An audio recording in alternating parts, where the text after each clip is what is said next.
दोस्तों नमस्कार, मैं सुबोध कुमार। आप देख रहे हैं खबर नेशनल टाइम्स। और आपको बता दें कि आजकल देश में क्या हो रहा है। क्या आप समझ सकते हैं कि एक आर्ट का टीचर साइंस वाले को पढ़ा सकता है? जी हाँ, मैं बात कर रहा हूँ बिहार विश्वविद्यालय की और मगध विद्यालय की। आपको बता दें कि ये बहन जी के द्वारा ट्वीट किया गया था और इसमें आपको बता दें कि कुछ प्रिंसिपल और प्रोफेसरों की नियुक्ति हुई थी, वो भी लकी ड्रॉ के द्वारा। अभी तक आपने देखा है क्या कहीं लकी ड्रॉ या बम्पर के द्वारा इस तरह से नियुक्ति की गई है? और वो भी आपको बता दें कि केमिस्ट्री के प्राध्यापक बनाए गए प्रोफेसर अनिल कुमार, जबकि वो उन्होंने बीए किया हुआ है। वहीं बिहार विश्वविद्यालय में विज्ञान की प्राचार्य, गृह विज्ञान की प्राचार्य अलके यादव की शिक्षा के लिए की गई थी, मतलब प्रिंसिपल नियुक्त हुई है साइंस कॉलेज में। तो इस तरह से कई मामले आए हुए हैं। तो मेरे साथ इसी पर चर्चा करने के लिए मुकेश गौतम हैं, जो कि समता सैनिक दल के प्रदेश अध्यक्ष हैं, प्रदेश सचिव हैं। जी, जिस तरह से देश में चल रहा है, जैसा मामला आया है, और यदि बात की जाए बसपा सुप्रीमो बहन जी ने भी इस पर आवाज उठाई है, ट्वीट किया है, तो एक लकी ड्रॉ के अभी आपके संज्ञान में कहीं, जैसे अगर उत्तर प्रदेश की बात की जाए या फिर और दूसरी जगहों की बात की जाए, क्या इस तरह से बम्पर के द्वारा भर्ती की गई है कहीं? देखिए पत्रकार महोदय, सबसे पहले आपको नमो बुद्धाय जय भीम। आपकी पत्रकारिता को भी नमो बुद्धाय जय भीम। देखिए, ये कोई नया विषय नहीं है।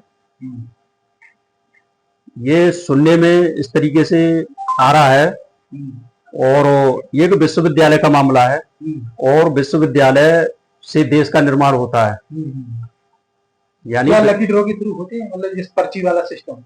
देखिए, मैं तो आपके माध्यम से उन लोगों से कहना चाहूंगा जो नियुक्ति करने वाले लोग हैं, जो इसमें कमेटी में बैठे होंगे, जो इनका बोर्ड होगा, जो इनका माध्यम रहा होगा, उस माध्यम में मैं उन्हीं लोगों से कहना चाहूंगा, ये छोटे मोटे लोग नहीं है, उन लोगों से कहना चाहूंगा कि क्या आप अपने कला संकाय वाले से उसको प्रोफेसर बना करके क्या आप केमिस्ट्री अपने बच्चे को पढ़ाएंगे? क्या आप किसी वाणिज्य वाले को, कॉमर्स वाले को, पढ़ाई करने वाले छात्र को, और आप भौतिक शास्त्र का अगर आप प्राध्यापक बनाते हैं, तो क्या आप अपने बच्चे को उससे पढ़ाना पसंद करेंगे?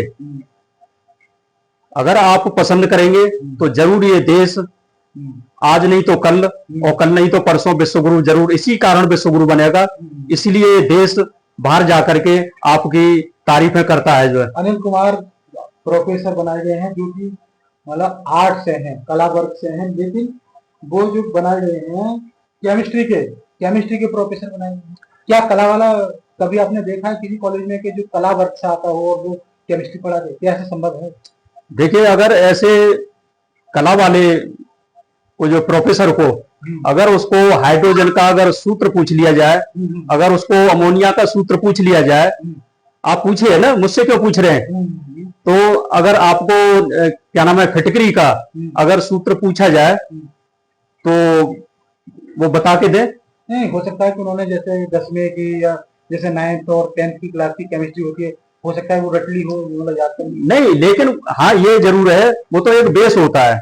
ये तो हमारा जो है ये प्राइमरी और माध्यमिक एजुकेशन है, लेकिन उसके बाद में तो प्रोफेसर क्या आप हाई स्कूल से बना देंगे किसी को? जो है कि हाई स्कूल लेवल की या इंटरमीडिएट लेवल की शिक्षा से प्रोफेसर बना देंगे? या ये फिर जो है विश्वविद्यालयों ने, ये विश्वविद्यालय खोले गए और विश्वविद्यालयों ने शिक्षा के जो पाठ्यक्रम तैयार किए गए और उसमें अपने अलग अलग विषयवार लोगों के चयन होते हैं, उनको पढ़ाया जाता है। तो क्या ये कहीं घास कूड़ा बीनने के लिए पढ़ाया जाता है? जी। तो केमिस्ट्री वाला जो है कला को पढ़ा है, तो केमिस्ट्री वाला कला संकाय में क्या पढ़ाएगा, और कला संकाय वाला केमिस्ट्री में क्या पढ़ाएगा? नहीं, हो सकता है उन्होंने जैसे कि वो कला वर्ग की तो प्रोफेशन है, लेकिन किताबों से नॉलेज ले ली हो, इसलिए बस नॉलेज लेके बन गए हैं। देखिए, ये नॉलेज वगैरह कुछ नहीं है। नॉलेज कैसे आ जाएगी। एक होती है व्यवहारिक नॉलेज और एक होती है प्रयोगात्मक नॉलेज। केमिस्ट्री और कला में आप फर्क नहीं समझे तो आपकी पत्रकारिता बेकार है, आपके सवाल बेकार हैं। ये जितने भी ये विज्ञानवादी जो विषय हैं ये प्रयोगात्मक तरीके से चलते हैं। कला में केवल सामाजिक प्रयोग होते हैं, कला संकाय में सामाजिक प्रयोग होते हैं और इसमें ये भौतिक जितना भी जो संसाधन है आदमी के उसके ऊपर न्यूट्रॉन, इलेक्ट्रॉन, प्रोटॉन और ये इस तरीके से और जो हमारे जो धातु हैं इनमें जो रिएक्शंस किए जाते हैं। केमिस्ट्री का तो ये मतलब हमने सुना है जो और हमने पढ़ा भी है जो है। अच्छा ये बताओ, जैसे कि अलका यादव जो कि गृह विज्ञान पे है, तो कि गृह विज्ञान वाला तो साइंस का प्रिंसिपल बन ही सकता है। जो जिसने गृह विज्ञान से कर रखा हो, अलका यादव जी ने कर रखा है, तो वो साइंस कॉलेज की प्रिंसिपल बना देंगे। ये तो सही हो सकता है ना। देखिए ये जो कह रहे हैं सब कुछ सही है। अगर मैं एक बात कह दूंगा तो हो सकता है कि आपको शायद बुरा लग जाए, आपके माध्यम से देखने वाले लोगों को बुरा लग जाए, क्योंकि आपके सवाल ऐसे हैं, ऊट पटाख सवाल हैं, क्योंकि बिल्कुल हमारी विचारधारा से मैच नहीं कर रहे। इस देश की जो विचारधारा है, मानवतावादी विचारधारा, उसके बिल्कुल यानी भिन्न है। कहने का मतलब यह है कि आप की विचारधारा से तो किसी जमाने में एक जानवर ने एक सूर्य को भी निगल लिया था, जो कि सूर्य इस पृथ्वी से 13 गुना बड़ा है। मैं किसी के भाग्य और भगवान और धर्म पर प्रहार नहीं कर रहा, लेकिन मैं विज्ञानवादी और आप जो कलावादी जो बात कर रहे हैं मैं उसके ऊपर बात कर रहा हूं। दूसरी बात, ये जो ग्रहण पढ़ते हैं तो आपने तो बता दिया कि ग्रहण कैसे पढ़ते हैं। आपने तो हमें ये बताया, हमने पढ़ा भी जो है कि जब राहु और केतु और ये जब आक्रमण करते हैं सूर्य और चंद्रमा पर तो वह सूर्य ग्रहण और चंद्र ग्रहण पढ़ते हैं, तो हमने वही मान लिया। लेकिन जब आगे चल के हमने भूगोल को पढ़ा, उसके बाद में भूगोल के हमारे जो है गुरुजी रहे उन्होंने पढ़ाया और ये बिल्कुल सत्य है। और भूगोल तो भूगोल है, पूरी दुनिया में भूगोल है। नहीं, गृह विज्ञान में तो भूगोल होता है। नहीं, गृह विज्ञान में नहीं होता। गृह विज्ञान तो एक अलग सब्जेक्ट है। गृह विज्ञान में एक हमारे जो है घर गृहस्थी से संबंधित बस यही है, उसमें जो है कोई ऐसा और प्रैक्टिकल भी है, तो प्रैक्टिकल वो भी घर गृहस्थी से संबंधित है, जो खाने पीने और इससे संबंधित। तो ये जो कह रहे हैं ये सब कुछ इनकी बातें सही है। ये तो कुछ भी जो किसी को कहीं से किसी को पैदाइश दिखा रहे हैं, किसी को कैसी पैदाइश दिखा रहे हैं, कहीं से किसी की इनकी पैदाइश है, कोई मुख से पैदा हो रहा है, कोई इनके जो है कहने मतलब भुजाओं से पैदा हो रहा है, कोई इनके जो है जंघाओं से पैदा हो रहा है, कोई पैरों से पैदा हो रहा है। तो ये हमें पढ़ाया गया, ये हमें जो है बताया गया, तो बताने को तो ढेर सारी बातें हैं जो है। अच्छा, जिस कॉलेज में जिसके सालों से सिर्फ उसकी जो प्रिंसिपल है और ये सिर्फ महिला ही बनाई जा रही है, लेकिन अब 2 साल से ऐसा ये क्या कर रहे हैं, तब ये अगर इस देश के अंदर महिलाओं की सम्मान की बात की जाती है, लेकिन इस महिलाओं का प्रिंसिपल जो महिला विश्वविद्यालय उसका प्रिंसिपल अब एक पुरुष बना दिया गया और नाम है, जैसे कि मैं आपको बता देता हूँ, एनपी वर्मा को बनाया गया। देखिए ये केवल और केवल इनका ढिंडोरा है, लेकिन महिलाओं की सम्मान की तो बात होती है। नहीं, ये केवल अच्छा आप अभी तक यही नहीं समझे जो है कि दिखावे में और वास्तविकता में क्या फर्क है जो है। अरे हम उत्तर प्रदेश की बात करें तो भी महिलाओं को मैं पूरे भारत की बात करता हूँ, विशेषकर पूरे भारत की जो है वो कौन से उसमें जो महिला का सम्मान था, जो किसी उसमें समाज और धर्म विशेष में महिला को जो है प्रताड़ित किया गया। ये तो संवैधानिक व्यवस्था है, संवैधानिक व्यवस्था में तो महिला का जो है उच्च स्थान होना चाहिए। संविधान की व्यवस्था तो है जो महिला का पद महिला का ही होना चाहिए, या फिर उसको समय समय पर उसमें परिवर्तन होने चाहिए थे कि कभी महिला हो गई, कभी पुरुष हो गए, फिर कभी महिला हो गई, कभी पुरुष हो गए, इस तरीके से होना चाहिए। तो इस पर कोई सवाल नहीं उठना चाहिए। लेकिन जब ये संवैधानिक ढांचा तैयार किया गया और उसमें ये इसको जो है बिल्कुल फिक्स कर दिया गया, तो फिर इसमें ये तब्दीली करना, ये फिर जो है कहना मतलब नारी सम्मान की बात बिल्कुल झूठी साबित होती है। जी। अच्छा, यदि कोई व्यक्ति जैसे कला वर्ग से अगर प्रोफेसर बनता है तो क्या वो एक लॉ कॉलेज का प्रिंसिपल बन सकता है? हाँ, लॉ कॉलेज का प्रिंसिपल बन तो जाएगा। मैंने बता दिया ना आपको, योगेंद्र वर्मा। हाँ, मैंने बता दिया कि ये किसी को भी बना सकते हैं, ये किसी को किसी से पैदाइश दिखा सकते हैं जो है। लेकिन सोचिए, मैं तो फिर भी कहना चाह रहा हूं कि आप उन्हीं से अपने न्याय की गुहार लगाइए ना, उनसे न्याय करवाइए जो है। तो आप अपने मुकदमे और आपके जो भी जानने वाले रिश्तेदारियों में और देश जो देख रहा है आपके चैनल को, मेरी बातों को सुन रहा है, तो मैं तो उन्हीं से कहूंगा कि हे मेरे दोस्तों, मेरे भाइयों, मेरे बड़े हो, मेरे बुजुर्गों, आप ऐसे ही यानी विपरीत सब्जेक्ट वाले से अगर वो कोई किसी पद प्रतिष्ठा पर बैठता है तो उसी से उसी तरीके का लाभ लें।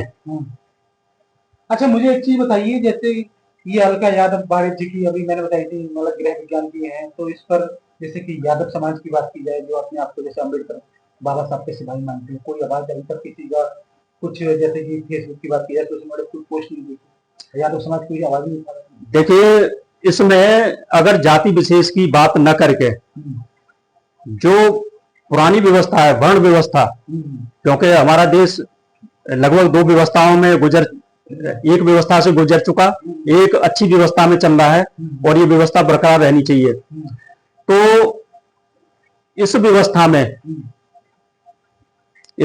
में काम सभी के हित के और प्रकृतिवादी काम होते हैं इस व्यवस्था में, लेकिन उस व्यवस्था के जो सोच वाले लोग हैं, वर्ण व्यवस्था वाले, वो ऐसे काम करेंगे कि आपके ही किसी आदमी को उल्टे तरीके से और श्रोमणी पद पर बैठा देंगे। लेकिन जब श्रोमणी पद पर मेरे किसी रिश्तेदार को बैठा देंगे, मेरे किसी उसको जो है कहना समाज के को बैठा देंगे, तो मैं एकदम चुप हो जाऊंगा। चुप इसलिए हो जाऊंगा क्योंकि मुझे इस बहुजनवाद की परिभाषा नहीं मालूम।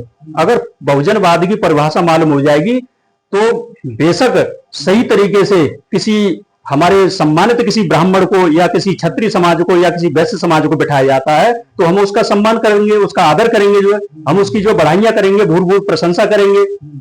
लेकिन अगर गलत तरीके से मेरे किसी भाई को, किसी रिश्तेदार को भी बिठाया जाएगा, और मैं समाज में बोल रहा हूं, लगातार बोल रहा हूं, मैं बहुजन मंचों से बोल रहा हूं जो है कि ये ब्राह्मणवाद खराब है, ये ब्राह्मणवाद खराब है, लेकिन आज अगर मैं चुप हूं तो मैं क्या नाम लेके बताऊं क्या जो है, लेकिन नाम लेना तो किसी का जो है बेकार का प्रचार होता है। जो है हमारे इतने सामाजिक मंचों से और इतने हमारे जो प्रोडक्ट तैयार हुए और जो वक्ता प्रवक्ता बने जो है समाज के और समाज के हित की बात करते हैं, लेकिन वो आज इस पर उनको बोलना चाहिए, चाहे वो कोई भी हो। मैं ये कह रहा हूं, मैं नाम मिला दूं दो चार जो है, कि चाहे वो लक्ष्मण यादव हो, चाहे वो राजकुमार यादव हो, चाहे वो हमारे और भी कहने का मतलब ये नीरज पटेल हो, चाहे हमारे रतनलाल यादव हो, चाहे राहुल नागपाल जी हो, इनको इस मुद्दे पर बोलना चाहिए जो कि बहुजन विचारधारा का ये ढिंडोरा पीटते हैं। नहीं, वो तो बहुजनों के लिए बोलते हैं, हमेशा आवाज उठाते हैं, राहुल नागपाल हो और रतनलाल यादव हो, वो तो हमेशा आवाज उठाते रहते हैं, लेकिन तो हमेशा बहुजनों की आवाज। लेकिन इस पर अभी तक एक भी कहीं वीडियो मुझे तो कहीं दिखाई दिया नहीं। बोलना चाहिए ना उनको, जो है आखिर प्रोफेसर है, वो भी एक प्रोफेसर है, अपनी एक हैसियत के पद पर बैठे हुए हैं। और हमारे राहुल नागपाल जी में वो भी एक अच्छे कहने का मतलब पत्रकार है, जो किसी के गले में अपना जो है साउंड लगा करके उसके गले की आवाज को खींच लेते हैं, तो उनकी पत्रकारिता में दम है। लेकिन आज इस पर इस विश्वविद्यालय में, पटना विश्वविद्यालय में जो जगह जगह जो नियुक्तियां हुई हैं असंवैधानिक तरीके से, इस पर इनको बोलना चाहिए। और मैं तो ये कहूंगा, बार बार कहूंगा कि जो। अच्छा, मुझे ये बताओ, बहन जी को तो बीजेपी की मीटिंग बता दी, लेकिन फिर भी बहन जी को तो आवाज उठाने की जरूरत ही नहीं, बेवजह आवाज उठा रही है। देखिए, इसके कोई प्रमाण नहीं है, ये तो केवल मेरे जैसे पढ़े लिखे लोगों को केवल ठगना था, तो मेरे जैसे ही ठग लिए गए, ये कुछ नहीं था। आरएसएस द्वारा दोनों ही पार्टी संचालित है, और एक तरफ जो लोग बोलते हैं ना, अकेली बहन जी ही इस व्यवस्था का विरोध क्यों कर रही है? नहीं, बहन जी क्योंकि ताकतवर है ना, बहन जी ऐसी है कि अगर एक बार सत्ता आ जाती है तो वो मानव हित की बात करेंगी, मानव के हितों के विकास के बारे में सोचेंगी नहीं, वो करेंगी भी, और किया भी है उन्होंने। पूरा देश, अगर हम किसी अपने सम्मानित किसी ब्राह्मण साथी से या किसी हम क्षत्रिय साथी से या वैश्य साथियों से जब बात करते हैं, हम कहना तो सवर्ण समाज से, तो वो कहते हैं कि बहन जी का शासन तो बहुत अच्छा था। लेकिन जब हम कहते हैं कि भाई बहन जी का शासन बहुत अच्छा था, तो आप फिर एक बार उनको और बना दीजिए जो, तो उनकी चुप्पी बंद हो जाती है, क्योंकि वो। लेकिन हाँ, जो अच्छे लोग हैं उनमें भी जो अच्छे लोग हैं वो बिल्कुल बहन जी को भी चाहते हैं जो है। जी जी। अच्छा, इस व्यवस्था को लेकर जैसे आप संगठन से प्रदेश सचिव हैं और तमाम जो युवाओं को क्या संदेश देना चाहते हैं, इस तरह की जो व्यवस्था की गई है बिहार में, तो क्या संदेश देंगे युवाओं को? क्या इस तरह का व्यवस्था को सपोर्ट करना चाहिए या फिर ऐसी व्यवस्था को विरोध होना चाहिए? युवाओं को क्या संदेश देंगे? देखिए, एक पैर के नीचे कीड़ा दब जाता है, पत्रकार जी मैं बता दे रहा हूं। एक पैर के नीचे कीड़ा दब जाता है तो वो भी कुछ न कुछ जो है यानी हलचल पैदा करता है, बचने की कोशिश करेगा या आपके पैर में कुछ प्रहार करने की कोशिश करेगा। तो मैं आपके चैनल के माध्यम से इस युवा पीढ़ी, जो पढ़ी लिखी पीढ़ी है, जो ग्रेजुएशन एंड पोस्ट ग्रेजुएशन कर चुकी है और नेट पीएचडी वगैरह किए हुए हैं और जो हायर पदों के लिए अपनी जो तैयारी कर रहे हैं, वो इस पर एक तरफ से आ जाएं और ट्रेंड चला दें, भारत के अंदर ट्रेंड चला दें। मैं गारंटी के साथ कह रहा हूं कि बदलाव निश्चित होगा। ऐसे जो विषमतावादी सोच वाले हैं और विषमतावादी सोच से जो निफ्टियां भरी गई हैं, वो बिल्कुल उनके जो है मुंह का तमाचा लगेगा और ये वापस लिया जाए, क्योंकि बहन जी ने ट्वीट कर दिया है और बहन जी जिस ट्वीट को कभी भी करती हैं तो देश के अंदर हलचल मच जाती है और उसमें शायद बदलाव होते हैं। जी नहीं, लोग तो ये कहते हैं कि नहीं, टूट से कुछ नहीं होता, बाहर निकलने से होता है, कुछ होता है, जमीन पर उतरने से होता है। नहीं, जमीन पर उतरने से बहन जी ने साफ कह दिया कि अगर सत्ता अपनी मनमानी कर रही हो और उस समय पर आप रोड पर उतरेंगे तो बिल्कुल कुछ भी नहीं कर पाएंगे जो है। बहन जी को जब मौका मिला तो बहन जी ने करके दिखा दिया ना। लेकिन आज आप रोड पर उतर तो रहे, क्या ग्वालियर की मूर्ति लगवा ली? इतना बड़ा देश का समाज है जो है, क्या एक बहन जी के बिना लगवा लीजिए आप में अगर ताकत है। दूसरी बात, मैं बार बार कह रहा हूं, आपने अभी सवाल किया कि आपका क्या संदेश है। संदेश मेरा यही है कि सिर्फ और सिर्फ आप बहन जी के हाथ मजबूत कर दीजिए। इसमें बिल्कुल जो भी लालच, द्वेष भावना किसी तरह की हमारे किसी गली मोहल्ले के, हमारे बीएसपी के नेता से या किसी से छुटवैये नेता से या किसी हमारे जिले के नेता से, तो उनसे ये सब पर जो दुश्मनी है उसको न रख करके, और दुश्मनी हमारी किसी से नहीं, छोटी मोटी दुश्मनी है, बेकार की बात है। हमें जो लालच ले मारा है तो ये हमें त्यागना पड़ेगा और बहन जी के हाथ मजबूत करके ये सारा का सारा कहने मतलब तंत्र एकदम बदल जाएगा जो विषमतावादी सोच से तैयार हो रहा है। जी जी, बहुत बहुत धन्यवाद आपका। तो आपको बता दें कि इस तरह से बिहार का ये मामला आया है और जिस तरह से कि बम्पर भर्ती के द्वारा प्रिंसिपल और तमाम प्रोफेसर की नियुक्ति की गई है। मेरी बात हुई थी मुकेश जी से और उनका कहना है कि एक बार इस तरह की व्यवस्थाओं का विरोध, जैसे कि आपने देखा होगा तो बसपा सुप्रीमो मायावती बहन जी के द्वारा ये ट्वीट किया गया और वही विरोध कर रही है इस व्यवस्था का। तो इनका कहना है कि एक बार उनके हाथ मजबूत कर दीजिए। अब ये आप समझ सकते हैं कि हाथ किस तरह से मजबूत हो सकते हैं। ये सारी व्यवस्थाएं ऑटोमेटिक खत्म हो जाएंगी। और जैसे कि ग्वालियर का भी आपने मामला देखा कि अभी तक मूर्ति नहीं लगी है और जिस तरह से आपने देखा होगा कि जिस समय बसपा सुप्रीमो का शासन था उन्होंने सैकड़ों मूर्तियां लगवा दी थी यूपी के अंदर। तो मैं सुबोध कुमार, खबर नेशनल टाइम्स, बहुत बहुत धन्यवाद। अच्छा।